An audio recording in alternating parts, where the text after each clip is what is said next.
একটা সোজা সাপটা প্রশ্ন, কেন্দ্রীয় হারে দিয়ে দিতে কি বাধ্য রাজ্য সরকার? এক একজন কর্মচারী অ্যাপ্রক্সিমেটলি কত টাকা পেতে পারে? যদি 30,000 টাকা বেতন হয়, রাজ্য সরকার যে 20% ডিএ ঘোষণা করলো, তো এরপর কি মনে হয় যে বকেয়া ডিএটা কি ধামাচাপা পড়ে গেল নাকি? শিক্ষকদের মধ্যে একটা টেনশন কাজ করছে, তারা কি ডিএ পাবেন?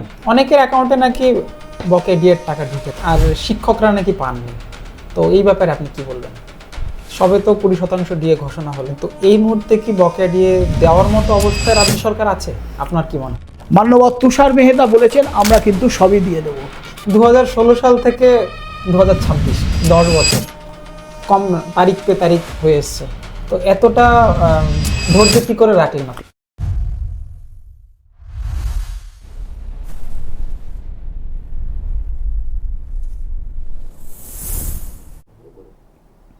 যে সরকারি কর্মীরা দেশ চালায়, যাদের স্বাক্ষর ছাড়া কোনো সরকারি কাজ সম্ভব নয়, তারাই নাকি ঠিকমতো মাইনে পান না। ব্যাপারটা অদ্ভুত, তাই না? অদ্ভুত হলো আমাদের রাজ্যে এটাই কয়েক দশক ধরে চলে আসছে। পশ্চিমবঙ্গের সরকারি কর্মীদের ঠিকমতো ডিএ দেওয়া হচ্ছে না, এই অভিযোগে 2016 সালে মামলা করেন পশ্চিমবঙ্গের সরকারি কর্মীরা। তারপর তিনবার স্যাট, কলকাতা হাইকোর্ট সরকারকে ডিএ দেওয়ার নির্দেশ দিলেও রাজ্য সরকার টালবাহানা করেছে। অবশেষে সুপ্রিম কোর্টও একই নির্দেশ দেয়। এরপর ভোট শুরু হয়, সরকার বদল হয়, আর সবাইকে চমকে দিয়ে 20% ডিএ ঘোষণা করেন রাজ্যের অর্থমন্ত্রী। কিন্তু আগের পে কমিশনের বকেয়া ডিএর কি হবে? সেটা কি ধামাচাপা পড়ে গেল? আজকের এই পডকাস্ট সেশনে আমরা বকেয়া ডিএ ও পে কমিশন নিয়ে আলোচনা করব। হয়তো ইউটিউবে এই প্রথম সরকারি কর্মীদের বেতন ও ভাতা নিয়ে একটি পূর্ণাঙ্গ পডকাস্ট সেশন হতে চলেছে। আপনারা দেখতে পাচ্ছেন, আর আপনাদের যদি এই বিষয়ে কোনো প্রশ্ন থাকে ভিডিওটি লাইক করে নিচে অবশ্যই কমেন্ট করে জানান। নমস্কার দর্শক বন্ধুরা, আমি জয়ন্ত, আর আমার সাথে আজ উপস্থিত আছেন এই ডিএ মামলা যিনি লড়েছিলেন, যিনি স্যাট থেকে হাইকোর্ট, হাইকোর্ট থেকে সুপ্রিম কোর্ট সমস্ত সময়ে সরকারি কর্মীদের পাশে ছিলেন, অ্যাডভোকেট প্রবীর চ্যাটার্জি আর তার টিম। নমস্কার প্রবীরবাবু, অনেকদিন পর আপনি আমাদের চ্যানেলে, বলুন কেমন আছেন? উচ্চতম ন্যায়ালয় থেকে সরকারি কর্মচারীদের জন্য মহার্ঘ ভাতার আদেশনামার পরে এবং পূর্ববর্তী সরকার যে ছিল তাদের পতনের পরে যথেষ্ট ভালোই আছি। অনেক দর্শকই আমাদের রয়েছেন যারা সরকারি কর্মচারী না, তো তারা অনেকেই জানে না ডিএ বা মহার্ঘ ভাতা ব্যাপারটা কি, তো এটা খায় না মাথায় নেয়। তো এটা একটু সরকারি কর্মচারী প্লাস সাধারণ মানুষের উদ্দেশ্য যদি একটু বলেন। সরকারি কর্মচারীরা অনেকেই জানেন, তারাই তো মামলা করেছেন, মামলাকারী। কিন্তু মহার্ঘ ভাতা আসলে কি তা যদি কোনো জুনিয়র অ্যাডভোকেট বা অন্য কোনো কর্মচারী যারা এই মহার্ঘ ভাতা পান না তাদের যদি প্রশ্ন থাকে, তাহলে আমি এক কথায় এক বিশিষ্ট ব্যক্তিত্ব, মাননীয় বিচারপতি, পরবর্তীকালে উনি হাইকোর্টের অ্যাক্টিং চিফ জাস্টিস হয়েছিলেন, মাইলর জাস্টিস দেবাশিস কর গুপ্ত, উনি জাজমেন্ট দিয়েছিলেন DA is a legally enforceable right, এবং তার সঙ্গে ছিলেন মাইলর জাস্টিস শেখর ববি সারাফ। সেখানে একটা প্রশ্নে উনি রাজ্য সরকারের আইনজীবী অর্থাৎ মাননীয় অ্যাডভোকেট জেনারেল মান্যবর কিশোর দত্তকে বলেছিলেন যে যদি কোনো ব্যক্তির মাইনে 100 টাকা হয় আর তেলের প্যাকেট যদি 120 টাকা হয়, কোনো দিনই লোকটি তেলের প্যাকেট কিনতে পারবে না যতক্ষণ না পর্যন্ত ওই 20 টাকা ভর্তুকি হিসাবে দেওয়া হয় বা তাকে ওই টাকাটা দেওয়া হয়। এইটাই হলো মহার্ঘ ভাতা, অর্থাৎ তেলের প্যাকেটের দাম বেশি হয়েছে, সেইটা আমাকে কিনতে গেলে অসুবিধায় পড়ছি, আমার বেসিক থেকে ইরোশন হয়ে যাচ্ছে, সেইটা যেটা ভর্তুকি বাবদ দেওয়া হচ্ছে সেটাকেই বলা হচ্ছে মহার্ঘ ভাতা। অর্থাৎ এটা মূল্যবৃদ্ধির সঙ্গে সম্পর্কিত, সম্পূর্ণ মূল্যবৃদ্ধির সঙ্গে সম্পর্কিত। এআইসিপিআই অ্যাক্ট অনুযায়ী অর্থাৎ all India consumer price index, ওই অনুযায়ী এটি নিয়ন্ত্রিত হয়। একদিকে সুপ্রিম কোর্ট বলছে ডিএ সরকারি কর্মচারীদের মৌলিক অধিকার না, আবার অনেকে বলছে যে এটা দয়ার দান রাজ্য সরকারের। যদিও এই প্রসঙ্গে বিতর্ক রয়েছে, তবে এই সুপ্রিম কোর্ট যে নির্দেশ দিলেন 25% মহার্ঘ ভাতা দিতে হবে, তা যেখানে সরকারি কর্মীদের এটা মৌলিক অধিকারই না, তাহলে 25% গল্পটা কি? এখানে মৌলিক অধিকারের সঙ্গে এটা কোনো সম্পর্কযুক্ত নয়। তার ব্যাপারটা হচ্ছে যে এই মামলাটি কিসের ভিত্তিতে দাঁড়িয়েছিল? মামলার মূল বিষয়বস্তু ডিএ যেমন ছিল, তার সঙ্গে ছিল gross and mala fide discrimination, out and out gross discrimination. কাদের মধ্যে? সেম সেট অফ এমপ্লয়িজদের মধ্যে। কোন same set of employees? Those employees who are posted in Bangabhavan and youth hostel at Chennai. এই ব্যাপারে আমার মক্কেল দেবপ্রসাদ হালদার মহোদয় উনি একটা আরটিআই করেছিলেন, এবং সেই আরটিআইয়ের যা উত্তর এসেছিল তা আমার কাছে রয়েছে, এবং সেখানে পরিষ্কার বলা হয়েছে যে those person who are posted in Bangabhavan they are getting DNS allowance at the central government rate. Same set of এমপ্লয়িজদের মধ্যে এই গ্রস ডিসক্রিমিনেশন এটা কখনোই কাম্য নয়। মৌলিক অধিকারের ব্যাপারটা দিয়েছিলেন মাইলর জাস্টিস রবীন্দ্রনাথ সামন্ত যখন তিনি হরিশ ট্যান্ডনের সঙ্গে ডিভিশন বেঞ্চে ছিলেন। সেই সময় তিনি বলেছিলেন যে এটা হচ্ছে একটা মৌলিক অধিকার, সরকারি কর্মচারীদের ন্যায্য অধিকার তো বটেই, লিগালি এনফোর্সেবল রাইট তো বটেই, উনি এক ধাপ এগিয়ে বলেছিলেন মৌলিক অধিকার। সুপ্রিম কোর্ট সেইটুকু পাঠে বলেছেন। এই মুহূর্তে আমরা ওটার উপর একটা কমেন্টস কিছু করব না, কিন্তু যেটার উপরে বলবো সেটা হচ্ছে gross and mala fide discrimination. Suppose আপনি একটা স্কুলে চাকরি করছেন, আরেকজন ব্যক্তি একটা স্কুলে চাকরি করছে, সেম সেট অফ এমপ্লয়িজ, তাদের মধ্যে ডিসক্রিমিনেশন করা একটা ন্যায়পরায়ণ সরকারের কখনোই নীতি হতে পারে না। একটা সোজা সাপটা প্রশ্ন, কেন্দ্রীয় হারে দিয়ে দিতে কি বাধ্য রাজ্য সরকার? অবশ্যই, কারণ ওই একই কথাই রিপিট করব, সেম সেট অফ এমপ্লয়িজ যারা বঙ্গভবনে রয়েছে এবং যারা ইউথ হোস্টেল চেন্নাইতে রয়েছে তারা ওই একই হারে মহার্ঘ ভাতা পাচ্ছে। কোন হারে? কেন্দ্রীয় সরকারি হারে। সুতরাং রাজ্য সরকারি কর্মচারীরা কি এখানে চাকরি করে পানির জলে ভেসে এসছেন? তারা পাবেন না? নাকি এনারা মঙ্গল গ্রহের জীব বা চাঁদের জীব, যার জন্য এনাদের জন্য বিশেষ ব্যবস্থা করে পার্মানেন্ট অর্ডার বার করে দিয়েছে? আপনি অবাক হয়ে যাবেন, পার্মানেন্ট অর্ডার বার করে দিয়েছে যে তারা কেন্দ্রীয় হারে মহার্ঘ ভাতা পাবে, ডিএ পাবে, টিএ পাবে, সমস্ত কিছু পাবে, এইচআরএ পাবে, আর আমাদের সেখানে সেগুলি দেওয়া হচ্ছে না। সুতরাং আমাদের উল্টে বরং এইচআরএ স্ল্যাশ করে দিয়ে 15 থেকে 12% করে দিয়েছে। আমরা এগুলো 2019-এর রোপা নিয়ে মামলা করেছি আবার, এবং সে মামলা হয়েছে গত দুদিন আগেই হয়েছে মাইলর জাস্টিস মধুরেশ প্রসাদ এবং মাইলর জাস্টিস বিশ্বরূপ বাবুর ডিভিশন বেঞ্চে, বিশ্বরূপ চৌধুরী ডিভিশন বেঞ্চে, এবং সে মামলাটি পরবর্তীকালে ওটা আবার মাইলর জাস্টিস অমৃতা সিনহার ঘরে আসছে। আপনার কথার সূত্র ধরেই বলছি, এটা আমার লিস্টেও ছিল না কোশ্চেনের, যে 15% থেকে 12% করা হলো। তো আপনার কি মনে হয় 2016 সালে যে বাড়ির ভাড়া 1000 টাকা ছিল সেটা কি 800 টাকা হয়ে গেল ভাড়াটা? সেটার জন্যই তো আমি আপনাকে বলেছি যে আমরা একটু ভালো আছি, কারণ পূর্বতন সরকারের পতন হয়েছে। অর্থাৎ তাদের দৃষ্টিভঙ্গি অনুযায়ী তারা যেভাবে রাজ্যকে ধীরে ধীরে কর্মচারীদের ক্ষতি সাধন করেছেন, তাতে তাদের এই ধারণা আসতেই পারে যে হয়তো কোনো বাড়ি ভাড়া হয়তো 2000 টাকা, সেটা হয়তো কমে এখন 1000 টাকা হয়েছে, সুতরাং তাদের এইচআরএ স্ল্যাশ করে দেওয়া হলো। এমনকি 2019-এর রোপায় ডিএর কোনো উল্লেখই নেই, যেটা পূর্বতন ব্যক্তি অভিরূপ সরকার করে গেছে, 0 থেকে শুরু হয়েছিল। সুতরাং তিনি কিন্তু কেন্দ্রীয় সরকারি চাকরি করে দিব্যি কেন্দ্রীয় হারে ভাতাটি নিয়ে গেছেন, মহার্ঘ ভাতাটি নিয়ে গেছেন। বকেয়া মহার্ঘ ভাতার আপাতত 25% দেওয়ার নির্দেশ দেওয়া হয়েছে, আর 100% সবাইকে দিতে হবে। তো একজন কর্মচারী অ্যাপ্রক্সিমেটলি কত টাকা পেতে পারে? যদি 30,000 টাকা বেতন হয়, মানে বেসিক হয়, তাহলে মোটামুটি 1.5 লাখ থেকে 2 লাখ টাকার কাছাকাছি আসতে পারে, আরও বেশিও আসতে পারে। সেগুলো সেম সেটের উপর নির্ভর করছে, কারণ কি এইগুলো ক্যালকুলেশনের বিষয়। এবং এই ব্যাপারে আমি বলতে পারি যে আমরা এই ক্যালকুলেশন শিট করে জমা দিয়েছিলাম before milord justice Debashis Kargupta and his companion milord justice Shekhar Bobby Saraf. উনি আমার দিকে তাকিয়ে হেসে মন্তব্য করেছিলেন, এই হিসেবগুলো কি কোনো চ্যাটার্ড অ্যাকাউন্টেন্ট করেছে ওপেন কোর্টে? এটা তো একজন আইনজ্ঞ কিংবা আইনজীবী হতে হলে তার শুধুমাত্র সংবিধান কিংবা আইন জানলেই হয় না। না, এই ব্যাপারে আমার সঙ্গে অক্লান্ত পরিশ্রম করেছিলেন দেবপ্রসাদ হালদার। ও পরিশ্রম যথেষ্ট করেছিল, এবং তার সঙ্গে আরও সরকারি কর্মচারীরা অন্যান্যরা যারা ছিল তারা প্রত্যেকেই পরিশ্রম করেছেন, যে যেরমভাবে পেরেছেন তাদের ডেটা জুগিয়েছেন। তাদের তালিকা করে দিয়েছেন, কে কীরমভাবে ডিসক্রিমিনেটেড হয়েছেন, সেই সমস্ত পার্সেন্টেজগুলো দিয়েছেন, সেগুলো সমস্ত আমার কাছে রয়েছে। পরের এপিসোডে আমরা আশা করছি উনি থাকবেন আমাদের সঙ্গে। কর্মচারীরা যে কোশ্চেনগুলো করবেন এখন এই এপিসোডে, পরের এপিসোডে সেই কোশ্চেনের অ্যান্সারগুলো দেওয়া হবে। তো দর্শকবৃন্দ, আপনাদের সকলকে উদ্দেশ্য করে বলা, আপনারা অবশ্যই কমেন্টে কোশ্চেন করবেন, সেই কোশ্চেনগুলো দেবপ্রসাদ বাবু আপনাদের উত্তরগুলো দেবেন।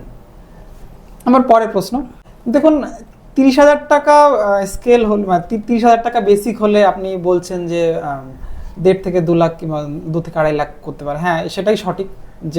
যে 2016 সালে জয়েন করেছে সে তো আর যে 2009 সালে জয়েন করেছে সবার তো সেম হবে না।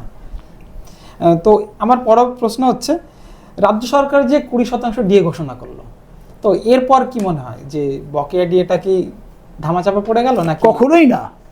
The three swords of contempt is lying over their heads. 3টে কন্টেম্পটের ত্রিশূল রয়েছে, সরকারি কর্মচারী পরিষদ, ইউনিটি ফোরাম এবং তার সঙ্গে রয়েছে confederation of state government employees. এই 3 জনের 3টে কন্টেম্পট এই সরকারের ঘাড়ে। কারণ after all government is government, সেখানে কোনো রকম কোনো পরিবর্তন হয়েছে, ও পরিবর্তন হয়েছে, এগুলো চলতে পারে না। সুতরাং কন্টেম্পটের হাত থেকে এড়াতে গেলে তাদেরকে বাধ্য হতে হবে ডিএ দিতে, নইলে কিন্তু প্রিন্সিপাল বা চিফ সেক্রেটারির কপালে খুব দুঃখ আছে। আমার পরের প্রশ্ন, শিক্ষকদের মধ্যে একটা টেনশন কাজ করছে, তারা কি ডিএ পাবেন? নিশ্চয়ই পাবেন। তবে ব্যাপারটা হচ্ছে কি, যে এনাদের খুব সহজ পদ্ধতি রয়েছে। যদি এনারা মামলা করেন অবশ্যই পাবেন, কারণ এরা সেম ফুটিংয়ে রয়েছেন। তার থেকেও বড় কথা, সরকারি কর্মচারীদের অনেক অসুবিধে ছিল, কারণ ওনারা ট্রাইব্যুনাল ঘুরে এসছেন, অর্থাৎ ওয়েস্ট বেঙ্গল অ্যাডমিনিস্ট্রেটিভ ট্রাইব্যুনাল, বিকাশ ভবন, সল্টলেক সিটি, ওই ঘুরে এসছেন। কারণ তখন ছিলেন মাইলর জাস্টিস অমিত তালুকদার এবং তার সঙ্গে ছিলেন মাইলর জাস্টিস এস এন বাসু। তারা কিন্তু প্রথম মামলাটিতে আমাদের হারিয়ে দিয়েছিলেন, এবং পার কন্ট্রা অনুযায়ী যিনি রাজ্য সরকারের উকিল ছিলেন ওখানকার, যিনি যে গভর্নমেন্ট প্লেডার, যে অপূর্ব লাল বাসু, তার বক্তব্য অনুযায়ী যে DA is a nothing but an ex gratia, অনুদান, সেইটা কিন্তু উনি ধরে নিয়ে বলেছেন it is the description on the part of the government to whether to give DA or not, দেবো কি দেবো না এটা তাদের ওপর নির্ভর করছে। সুতরাং অনেকখানি রাস্তা তারা চলে এসছেন, হাইকোর্ট থেকে আবার ব্যাক করে স্যাট থেকে আবার হাইকোর্ট থেকে সুপ্রিম কোর্ট। এখানে কিন্তু রাজ্যের যারা শিক্ষক মহোদয়রা রয়েছেন, যাদের কাছ থেকে শিক্ষা পেয়ে আমরা এই কালো কোড ধরেছি, তারা কিন্তু যদি মামলা করেন সরাসরি উচ্চ ন্যায়ালয়ে অর্থাৎ হাইকোর্টে করতে পারবেন। সেখানে কিন্তু ট্রাইব্যুনালের ব্যাপারে সময় নষ্ট করার কোনো প্রশ্ন ওঠে না। তো তার মানে আপনি বলতে চাইছেন শিক্ষকরা পাবেন না? শিক্ষকরা অবশ্যই পাবেন, কিন্তু সব সরকার তো সমানভাবে দেবে বা সব সরকার যে সহৃদয় হবে এটা তো আমি বলতে পারছি না। তবে সহৃদয় সরকার হলে অবশ্যই এনাদের পাওয়া উচিত। তো অনেকের অ্যাকাউন্টে নাকি বকেয়া ডিএর টাকা ঢুকেছে, আর শিক্ষকরা নাকি পাননি। তো এই ব্যাপারে আপনি কি বলবেন? এটা খুবই দুর্ভাগ্যজনক। তারা অবশ্যই নোটিশ করতে পারেন, তারা ডিমান্ড জাস্টিস করতে পারেন লয়ার মাধ্যমে, যে আমাদের কাছে ঢোকেনি। এ তো অনেকেরই ঢোকেনি, যেমন ধরুন যারা লিগাল এয়ার্স রয়েছেন তাদের কাছে এখনো আসেনি। তারা কি ছেড়ে দেবেন বা ফাঁকে পড়বেন? কখনোই না। আমার সিনিয়র তিনি আজকে গত হয়েছেন, অরুণ প্রকাশ চ্যাটার্জি, তিনি বলেছেন 2টা লোকের সঙ্গে 10টা মামলা করো, কখনো ছেড়ো না। তা এখানেও ন্যায় এবং নিজস্ব অর্থ যেটা প্রাপ্য, যেটা সরকারের দেয় অর্থ, সেটা নিতে গেলে আইনের পথ অবলম্বন করতে হয়। সবে তো 20% ডিএ ঘোষণা হলো 1 অক্টোবর থেকে। তো এই মুহূর্তে কি বকেয়া ডিএ দেওয়ার মতো অবস্থায় রাজ্য সরকার আছে? আপনার কি মনে হয়? ওটা রাজ্য সরকার যদি বকেয়া ডিএ দেওয়ার মতো অবস্থায় না থেকে থাকে, তাহলে কিছু মনে করবেন না জয়ন্তবাবু, গলায় আঙুল দিয়ে ডিএ বার করে নেওয়ার ব্যবস্থা করা হবে। ডিএ দেব না, কর্মচারীদের ন্যায্য দাবি থেকে বঞ্চিত করব, এটা কখনোই হতে পারে না। আমি আপনাকে একটা ছোট্ট উদাহরণ দিচ্ছি, সেটা হচ্ছে রামচন্দ্র বনবাসে গেছিলেন। রামচন্দ্র যখন বনবাসে যান তখন লক্ষ্মণ আর সীতা তাঁর অনুগামী হয়েছিলেন, অনুগামী এবং অনুগামিনী হয়েছিলেন। পরবর্তীকালে ভরত যখন জানতে পেরে শ্রীরামচন্দ্রের কাছে বনে গিয়ে দেখা করেন, তিনি বলেন যে আমি কোনো রকমভাবে রাজ্যাভিষেক চাই না বা রাজত্ব চাই না, দাদা আপনি আবার ফিরে আসুন। তখন তিনি বলেছিলেন, না, পিতৃসত্য রক্ষার জন্য আমি 14 বছরের জন্য বনবাস গমন করলাম, কিন্তু তুমি দেখবে ভরত, তোমার রাজ্যে যেন যে সমস্ত তোমার সরকারি যারা কাজকর্ম করছে সেই সব লোক যেন সুখে শান্তিতে থাকে, তা না হলে একদিন এরাই বিদ্রোহ করে তোমায় উল্টে দেবে। এরা যেন বেশ ভালোভাবে বেঁচে পড়তে রসে বসে থাকে, এটা দেখা তোমার কর্তব্য। আমি এই উদাহরণটা দিলাম প্রত্যেকটি সরকারকে দ্বিতীয়বার করে মনে করিয়ে দেওয়ার জন্য। অনেকেই এই ডিএ মামলা চলাকালীন সময়ে মারা গেছেন 2016 সাল থেকে 26 সাল পর্যন্ত। তাদের লিগ্যাল হেয়ার বা ফ্যামিলি পেনশন যারা পাচ্ছেন তারা কি বকেয়া ডিএ পাবেন? অবশ্যই এটা ঠিক সম্পত্তির উত্তরাধিকারের মতো নেমে আসবে। আমি নিজেই আমার বাড়িতে আমার যিনি ধর্মপত্নী রয়েছেন তিনিই পাবেন, কারণ আমার শ্বশুরমশাই বিরাট পোস্টে চাকরি করতেন, অ্যাসিস্ট্যান্ট সেক্রেটারি ছিলেন রাজ্য সরকারের হোম ডিপার্টমেন্টে। উনি মারা যান 2019-এ, 20 মার্চ 2019। তারপরে শাশুড়ি মাও বল, তাঁর তো টাকা পেনশন পাবেন, আমরা সে ব্যাপারে নোটিশ করেছি এবং ট্রেজারি থেকে অলরেডি জানিয়ে দিয়েছে, দে উইল সার্টেনলি গেট, সবাই পাবেন। এ না দিয়ে উপায় নেই, কারণ এটা হচ্ছে সম্পত্তির মতো। অর্থাৎ যিনি মারা গেছেন তিনি যদি ওই সময় টাকাগুলি পেতেন তাহলে হয়তো উনি আরও ভালো জায়গায় চিকিৎসা করাতে পারতেন। তা তিনি মারা গেছেন বলে তার প্রাপ্য টাকাগুলো কি গোল হয়ে গেল? সেটা তো প্রশ্ন ওঠে না। সুতরাং সেই টাকাগুলো তার পরবর্তী বংশধররাই পাবেন, এটা খুব স্বাভাবিক। এর আগে দেখা গেছে কলকাতা হাইকোর্ট থেকে ডিএ দেওয়ার নির্দেশ দেওয়া হয়েছিল, হয় সরাসরি অ্যাকাউন্টে না হলে পিএফ অ্যাকাউন্টে। আর সরকার বদল হয়েছে, তার সাথে অনেক কিছুই বদল হয়েছে এবং রাজ্য সরকারের ম্যানিফেস্টোতেও কিন্তু এবার ছিল সংকল্পপত্রে যে বকেয়া ডিএ পরিশোধ এবং সপ্তম বেতন কমিশন চালু আর নতুন ডিএ কেন্দ্রীয় হারে ডিএ দেওয়া। তো এই মুহূর্তে যেহেতু বকেয়া ডিএ মামলাতে নির্দেশ দিয়েছে, তো সেক্ষেত্রে আপনার কি মনে হয় সরকার কি একটু সময় নেবে নাকি এখনই বকেয়া ডিএ পরিশোধ করতে পারে? বকেয়া ডিএ পরিশোধ করতেই হবে। সময় কি নেবে না নেবে সেটা 23 তারিখ যে মহামান্য উচ্চতম ন্যায়ালয়ে মামলাটি রয়েছে তার উপর নির্ভর করছে। কিন্তু সেই সময় মাননীয় সলিসিটর জেনারেল মান্যবর তুষার মেহতা বলেছেন আমরা কিন্তু সবই দিয়ে দেবো, উনি ওপেন কোর্টে সেটা স্বীকার করেছেন।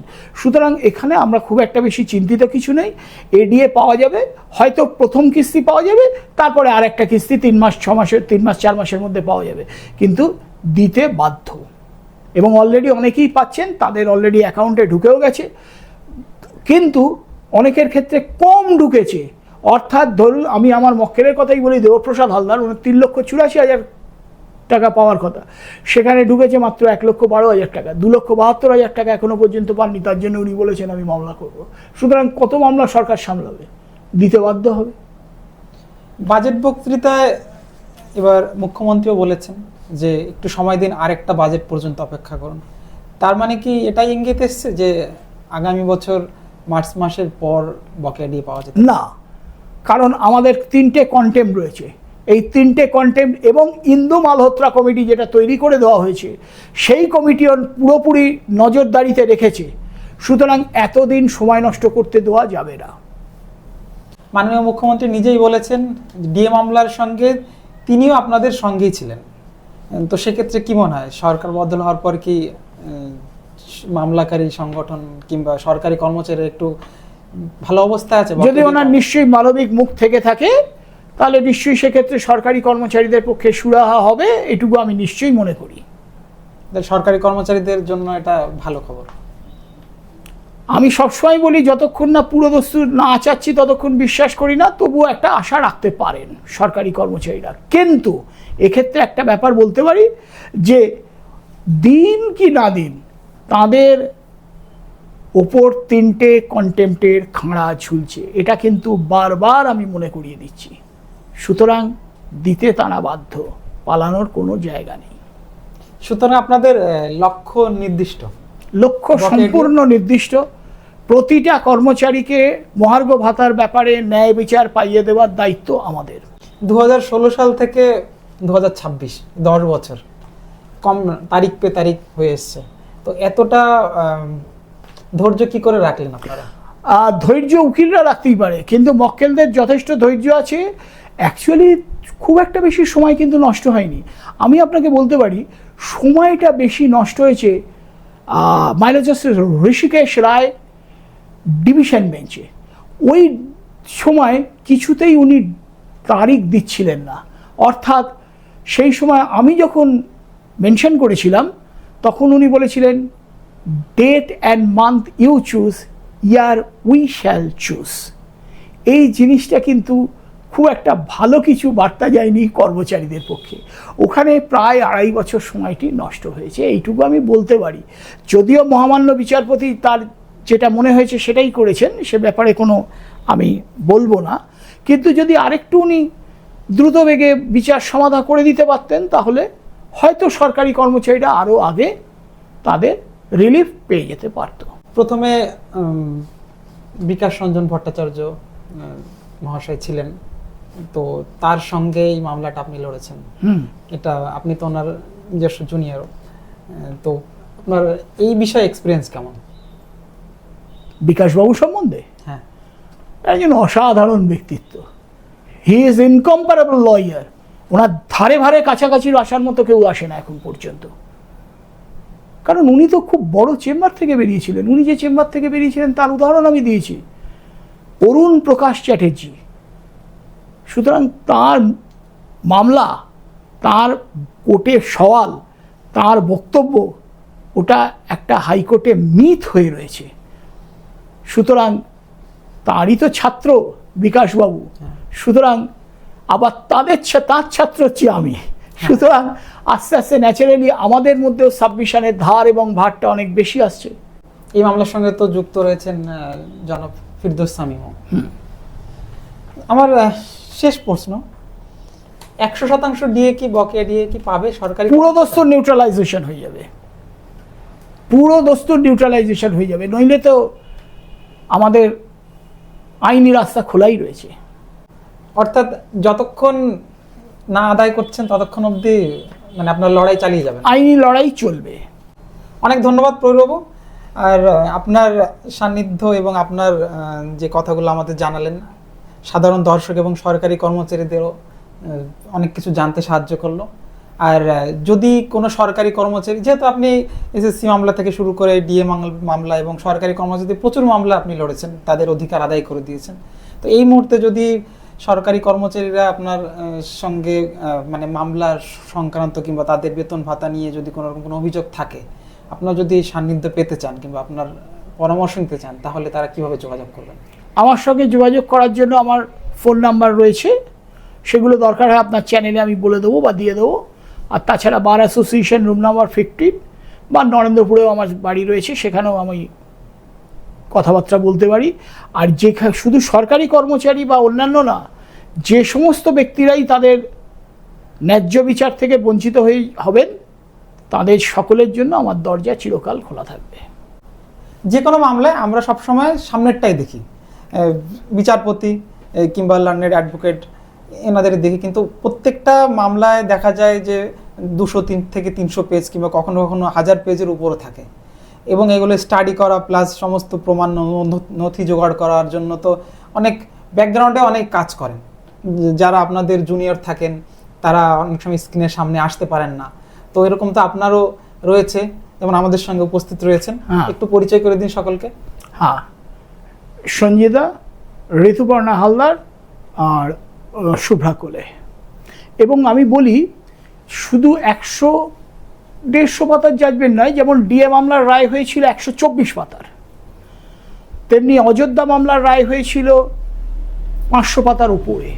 তা সুতরাং এই রায়গুলো হয়েই থাকে, তাদেরকে পড়া, প্রত্যেকটা পয়েন্ট খুঁটিয়ে দেখা এবং দেখা, এগুলো তো জুনিয়ররাই করে থাকে কুশীলব।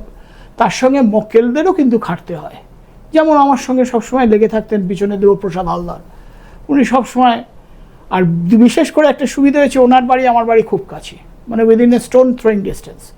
ফলে যখন তখন ওনার সঙ্গে ইন্টারাকশন বা যোগাযোগগুলো হয়েই যাচ্ছে।